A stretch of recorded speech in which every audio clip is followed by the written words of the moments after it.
इच्छाधारी नागिन की जादुई लिपस्टिक। एक बार की बात है, हिना नाम की लड़की अपनी ताई सुषमा के साथ रहती थी।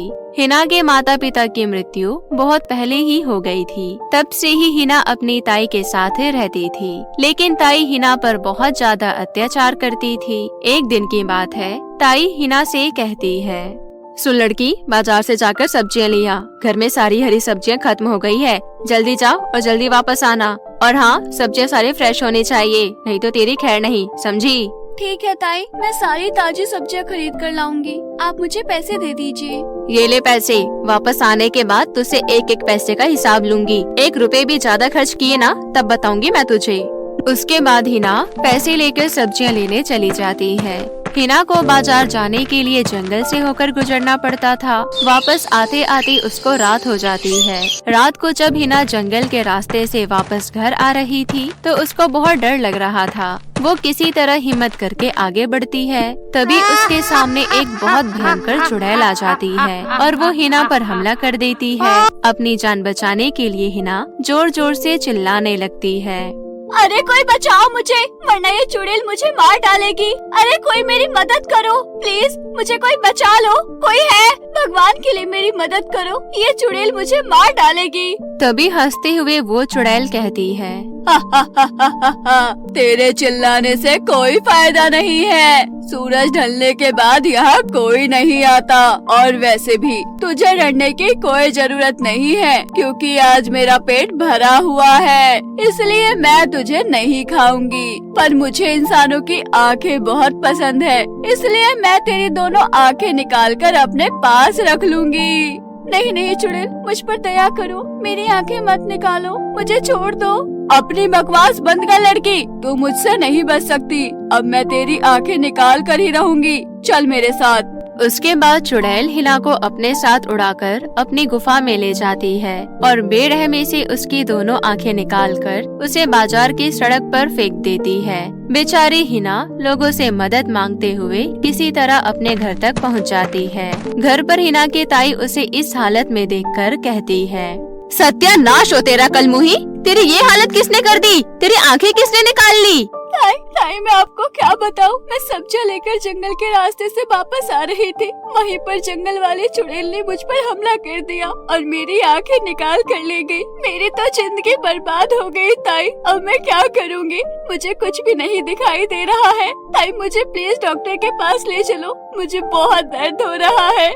हिना अपनी ताई से बार बार कहती है कि वो उसको डॉक्टर के पास ले जाए, परंतु ताई को उस पर बिल्कुल दया नहीं आती, बल्कि वो उल्टा उसकी पिटाई ही कर देती है। मैं तुझे कोई डॉक्टर वगैरह के पास नहीं लेकर जाने वाली। तू पहले मुझे ये बता, मैंने जो तुझे सब्जियां लाने के लिए पैसे दिए थे, वो पैसे कहाँ है? ताई मैंने उन पैसों की सब्जियां ले ली थी, लेकिन जब चुड़ैल ने मुझ पर वार किया तो सारी सब्जियां मेरे हाथ से छूट गई। अब तो उनका कचूमर बन गया होगा। अरे वाह, कितना अच्छा काम कर आई है मेरी लाडो रानी। एक तो अपनी आंखें फुड़वा कर आ गई, ऊपर से मेरे पूरे 500 रुपए बर्बाद कर दिए। रुक, तुझे मैं अभी बताती हूँ। ताई हिना पर बिल्कुल रहम नहीं खाती और उसकी खूब पिटाई करती है। हिना खूब रोती है। अब तो हिना अंधी होने की वजह से कोई काम नहीं कर पाती थी, जिस वजह से घर के सारे काम उसकी ताई को करने पड़ते थे।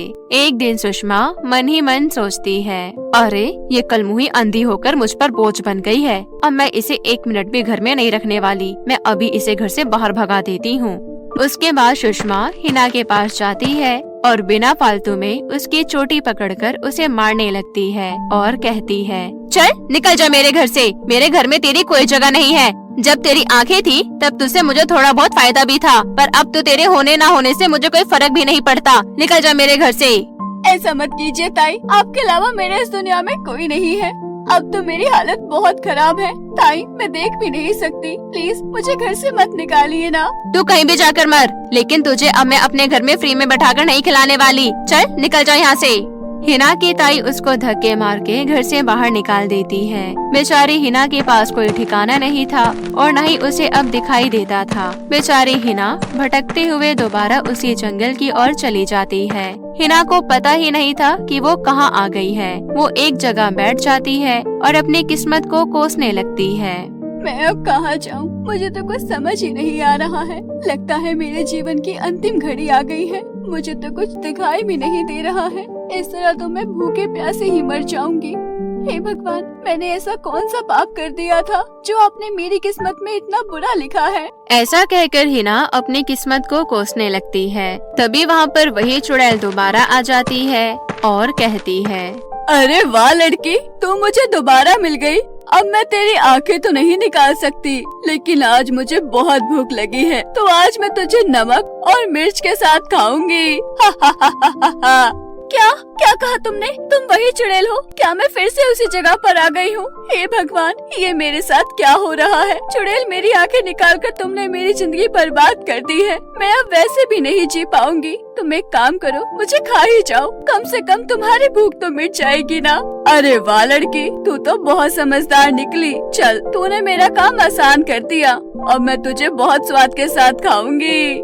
चुड़ैल अपना हथियार निकाल लेती है और हिना अपने हाथ जोड़कर चुपचाप खड़ी हो जाती है। जैसे ही चुड़ैल हिना पर वार करने वाली थी, वैसे ही वहाँ पर एक इच्छाधारी नागिन आ जाती है और वो कहती है, रुक जाओ चुड़ैल, तुम कितनी निर्दयी हो। तुमने पहले ही उस लड़की के साथ कम बुरा किया है जो अब तुम उसे खाना चाहती हो।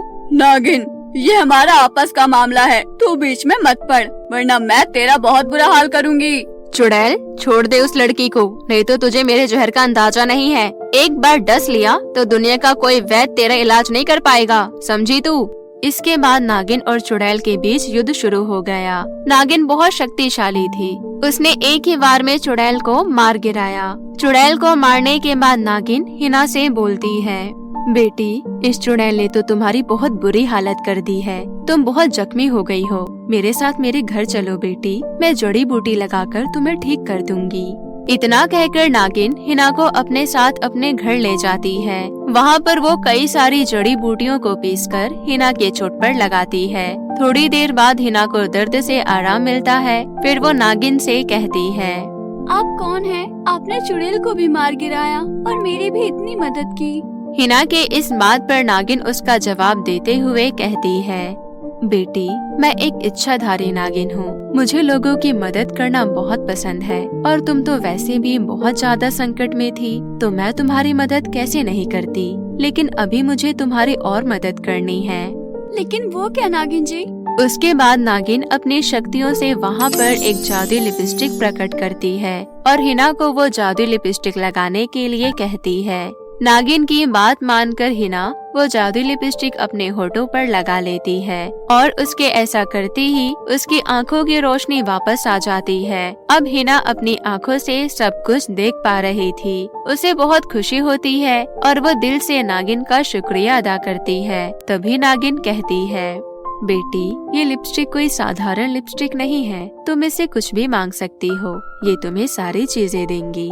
नागिन, आपका बहुत बहुत शुक्रिया। आपने मेरे लिए बहुत कुछ किया है। मैं आपका ये एहसान जीवन में कभी नहीं भूलूंगी। अब मुझे अपने घर जाना चाहिए। नागिन हिना को जादुई लिपस्टिक देकर अपने घर से विदा करती है। फिर हिना वहाँ से अपने ताई के घर पहुँचती है। हिना ताई को खुशी खुशी सारी बात बताती है। सारी बात जानने के बाद ताई कहती है, क्या सच में तेरे पास जादुई लिपस्टिक है? ला, जादुई लिपस्टिक तो मुझे दे दे। हिना अपनी ताई को जादुई लिपस्टिक दे देती है। उसकी ताई जैसे ही जादुई लिपस्टिक लगाती है, उसको खून की उल्टी होने लगती है और वो कराहती हुई अपना दम तोड़ देती है। इस तरह हिना की ताई और चुड़ैल को उसके किए की सजा मिल जाती है और नागिन के दिए हुए जादुई लिपस्टिक के कारण हिना अपना जीवन हंसी खुशी व्यतीत करने लगती है। बहुत समय पहले परीलोक में बहुत सी परियां रहती थी। उसी परीलोक में एक नील परी रहा करती थी। नील परी बहुत ही सुंदर थी और वो हमेशा दूसरों की मदद किया करती थी, चाहे फिर वो कोई भी हो। नील परी कभी भी मदद के लिए पीछे नहीं हटा करती थी और इस वजह से कुछ परियां नील परी से जलती भी थी। पर नील परी को उन सब से कोई भी मतलब नहीं था। वो सिर्फ अपने आप से मतलब रखती थी और ज्यादा किसी से बात नहीं करती थी, क्योंकि नील परी का मानना था यदि वो ज्यादा किसी से बात करेगी तो लोग उसका गलत फायदा उठाएंगे।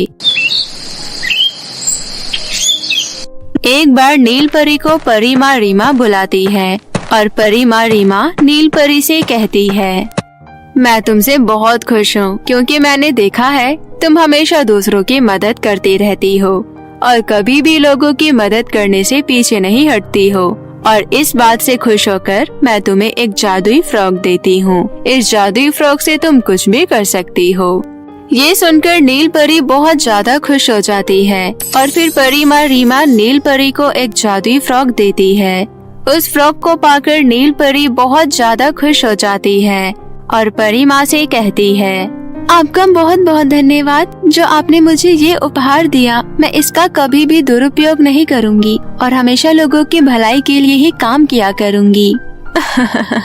मुझे तुमसे यही उम्मीद है, इसलिए मैंने तुम्हें ये जादुई फ्रॉक दी है। इसकी मदद से तुम कुछ भी कर सकती हो। इसके बाद नील परी वहाँ से चली जाती है। तभी रास्ते में नील परी को सोनी और पिंकी नाम की दो परियां मिलती है। जब वो दोनों परियां नील परी को देखती है तो सोनी परी नील परी से कहती है, अरे नील परी, तुम कहाँ से आ रही हो? लगता है तुम परी माँ के कमरे से आ रही हो। हाँ, तुमने एकदम ठीक समझा, मुझे परी माँ ने ही बुलाया था। तुम बताओ, तुम कहाँ पर जा रही हो? कहीं भी नहीं, बस ऐसे ही जा रही थी। वैसे तुम्हें परी माँ ने बुलाया क्यों था? कुछ काम था क्या उनको? हाँ, उनको मुझसे कुछ जरूरी काम था, इसलिए उन्होंने मुझे बुलाया था। अच्छा, अब मैं चलती हूँ, मुझे और भी काम है। और ये कहकर नील परी वहाँ से चली जाती है। नील परी के जाने के बाद सोनी परी पिंकी परी से कहती है, हाँ, ये नील परी आजकल कुछ ज्यादा ही उड़ रही है। इसे हमें सबक सिखाना होगा, तभी ये शांत होगी। हाँ सोनी परी, तुम एकदम ठीक कह रही हो। ये नील परी कुछ ज्यादा ही अकड़ दिखाती है, हमें इसे समझाना ही होगा। इसके बाद सोनी परी और पिंकी परी भी वहाँ से चली जाती है। वहीं दूसरी तरफ नील परी अपने कमरे में आ जाती है और उस फ्रॉक को देखकर काफी ज्यादा खुश हो जाती है। इसके बाद नील परी फ्रॉक को पहन लेती है, क्योंकि यदि वो फ्रॉक को कहीं रखती है तो उसकी फ्रॉक दूसरी परियां चुरा सकती है। इसलिए वो उसको पहन लेती है और परी लोग घूमने के लिए निकल जाती है। परी लोग घूमते समय उसे एक आवाज सुनाई देती है। वो किसी परी की होती है जो मदद के लिए पुकार रही होती है। नील परी उसी तरफ चली जाती है जहाँ से आवाज आ रही होती है, तो उसे एक परी दिखाई देती है जिसका नाम मीना परी होता है। मीना परी को देखकर नील परी उससे कहती है, क्या हुआ, तुम चिल्ला क्यों रही हो? क्या बताऊं तुमको, मैं यहाँ दलदल में फंस गई हूँ और इस दलदल से निकल नहीं पा रही हूँ। इसलिए मैं मदद के लिए पुकार रही थी, पर मेरी कोई आवाज नहीं सुन पा रहा था। पर अच्छा हुआ कि तुम आ गई। अब तुम मुझे इस दलदल से निकाल दो, वरना मैं इसी दलदल में मर जाऊंगी। तुम चिंता मत करो, मैं तुम्हें अभी इस दलदल से निकाल देती हूँ। और ये कहकर नील परी अपनी जादुई शक्तियों से मीना परी को दलदल से बाहर खींचने लगती है। पर दलदल ज्यादा गहरा होने की वजह से नील परी की शक्तियाँ काम नहीं करती है, तो नील परी मीना परी से कहती है, तुम चिंता मत करो, मैं अभी तुम्हें निकाल लूंगी। ये ज्यादा गहरा है, इसलिए मेरी शक्तियाँ काम नहीं कर रही है, पर मैं पूरी कोशिश करूंगी कि जल्द से जल्द तुम्हें इस दलदल से निकाल लूं। इसके बाद नील परी फिर अपनी शक्तियों का इस्तेमाल करती है और वो अपनी शक्तियों से मीना परी को दलदल से बाहर निकालने में कामयाब हो जाती है। दलदल से बाहर आकर मीना परी नील परी का शुक्रिया अदा करती है और नील परी से कहती है, तुम्हारा बहुत बहुत धन्यवाद जो तुमने मुझे इस दलदल से निकाल दिया। यदि आज तुम नहीं आती तो मैं तो इसी दलदल में फंस जाती। वैसे ये तुम्हारी फ्रॉक काफी ज्यादा अच्छी लग रही है, ये तुम्हें कहाँ से मिली? ये फ्रॉक मुझे रानी माँ ने दी है और इस जादुई फ्रॉक की मदद से मैं कुछ भी कर सकती हूँ और इसी फ्रॉक की वजह से मैं तुम्हें दलदल से बाहर निकाल पाई। क्या सच में ये फ्रॉक जादुई है और इसे तुम्हें परी माँ ने दी है? हाँ, ये फ्रॉक मुझे परी माँ ने ही दी है, पर ये बात तुम किसी को बताना नहीं। ठीक है, मैं ये बात किसी को भी नहीं बताऊंगी। अच्छा, अब मैं चलती हूँ और नहा लेती हूँ, क्योंकि दलदल की वजह से मेरे सारे कपड़े बेकार हो गए हैं। और ये कहकर मीना परी वहाँ से चली आती है। मीना परी के जाने के बाद नील परी भी वहाँ से चली जाती है। धीरे धीरे समय बीतता है और एक दिन की बात है, नील परी परीलोक में घूम रही होती है। तभी पिंकी परी और सोनी परी नील परी पर एक जाल डाल देती है और उसे जाल में फंसाकर पानी में फेंक देती है। और नील परी को जाल में फंसा देखकर वो दोनों परियां काफी ज्यादा खुश होती है। तभी वहाँ पर परी माँ रीमा और मीना परी आ जाती है और परी माँ रीमा उन दोनों परियों से कहती है, ये तुमने क्या किया? तुमने नील परी को जाल में बंद करके पानी में क्यों फेंक दिया? परी माँ रीमा को देखकर वो दोनों परियां काफी ज्यादा घबरा जाती है और सोनी परी माँ रीमा से कहती है, ये सब मैंने नहीं किया परी माँ, मुझे नहीं पता ये सब किसने किया। पर मैंने अपनी आँखों से देखा, ये सब तुम दोनों ने ही किया है और तुम्हें इसकी सजा जरूर मिलेगी। वहीं दूसरी तरफ नील परी जाल से निकलने की काफी कोशिश करती है और फिर वो अपनी फ्रॉक की जादुई शक्तियों की मदद से उस जाल से बाहर निकल आती है। बाहर निकल आने के बाद नील परी माँ रीमा से कहती है, इन्हीं दोनों ने मुझे जाल में बंद करके पानी में फेंक दिया था। हाँ मुझे पता है, मैंने इन दोनों को देखा था और अब इनको इसकी सजा मिलेगी। और ये कहकर सोनी और पिंकी परी को उसी जाल में बंद करके परी माँ पानी में फेंक देती है। ये देखकर नील परी और मीना परी बहुत ज्यादा खुश हो जाती है और फिर परी माँ रीमा नील परी से कहती है, मुझे खुशी है कि तुमने अपनी फ्रॉक की शक्तियों का दुरुपयोग नहीं किया है। मैंने बिल्कुल सही हाथों में अपनी जादुई फ्रॉक दी थी। अच्छा, अब हमें यहाँ से चलना चाहिए। जब इनकी सजा पूरी हो जाएगी तो ये अपने आप इस जाल से मुक्त हो जाएगी। इसके बाद परी माँ और नील परी मीना परी वहाँ से चली जाती है और पिंकी परी और सोनी परी उसी जाल में फंसी रहती है। और अब नील परी बहुत ही खुश थी कि उसके पास एक जादुई फ्रॉक है जिसकी मदद से वो कुछ भी कर सकती थी। राणा चौधरी अपनी पत्नी कमला के साथ एक छोटे से फ्लैट में रहते थे। पुलिस में अफसर होने के कारण उनका बहुत रोब था।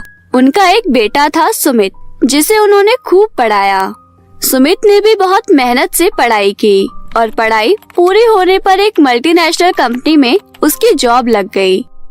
एक दिन कमला ने कहा, सुनो जी, सुमित अब नौकरी भी करने लगा है, हमें उसकी शादी करनी चाहिए, लेकिन इस छोटे से फ्लैट में ये सब कैसे हो पाएगा? राणा चौधरी ने कहा, अरे तुम चिंता मत करो, शहर के बाहर मैंने 200 गज जमीन खरीद रखी है। 2 महीने बाद मैं रिटायर हो जाऊंगा। मुझे जो पैसा मिलेगा उससे हम वहाँ एक कोठी बना लेंगे और वहीं से सुमित की शादी करेंगे। ये सुनकर कमला बहुत खुश हो जाती है। वो अपने इकलौते बेटे की शादी और एक सुंदर सी बहू की कल्पना करने लगी। राणा चौधरी ने रिटायर होते ही कोठी बना ली और धूमधाम से अपने बेटे का विवाह किया। नई बहू खुशबू के घर में आने से घर में रौनक आ गई। राणा चौधरी ने कोठी की देखभाल के लिए एक नौकर और एक चौकीदार रख लिया। शुरू में तो सब कुछ ठीक चलता रहा, लेकिन कुछ दिन बाद खुशबू का स्वभाव बदलने लगा। वो घर का कोई काम नहीं करती थी और सारा काम कमला को ही करना पड़ता था। वो अपने कमरे में बैठी रहती थी।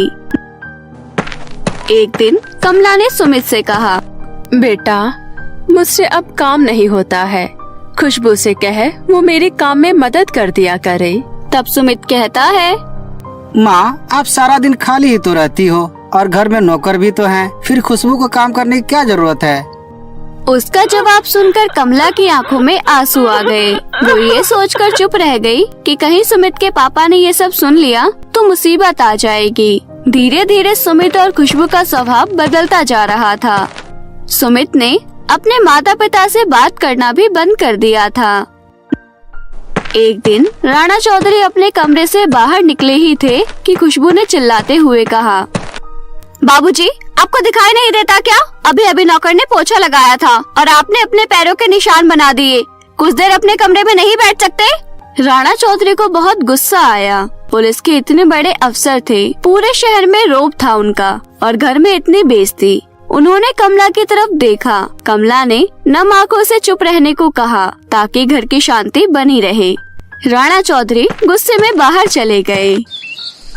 एक दिन राणा चौधरी और कमला घर के बाहर लॉन में बैठे थे। तभी नौकर चाय बनाकर रख गया।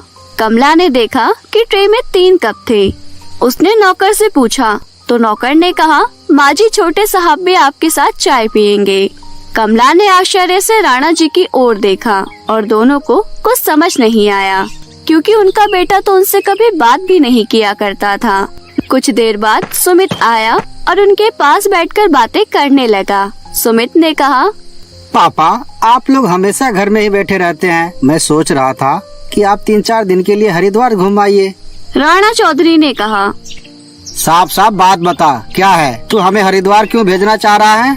तब सुमित कहता है, पापा, मेरे ससुराल वाले इसी शहर में लड़का देखने आ रहे हैं। वो 10-12 लोग हैं। हमें आपका कमरा चाहिए, सिर्फ 2 दिन की बात है। तब तक आप हरिद्वार घुमाइए। अपने ससुराल वालों को होटल में रुकने के लिए बोल दे, हम कहीं नहीं जाएंगे। कमला ने देखा खुशबू ने सारी बात सुन ली है और वो गुस्से में कुछ बोलने वाली थी। उससे पहले कमला ने बात घुमाते हुए कहा, बेटा ठीक है तो कह रहा है, इसी बहाने हम भी गंगा नहा लेंगे।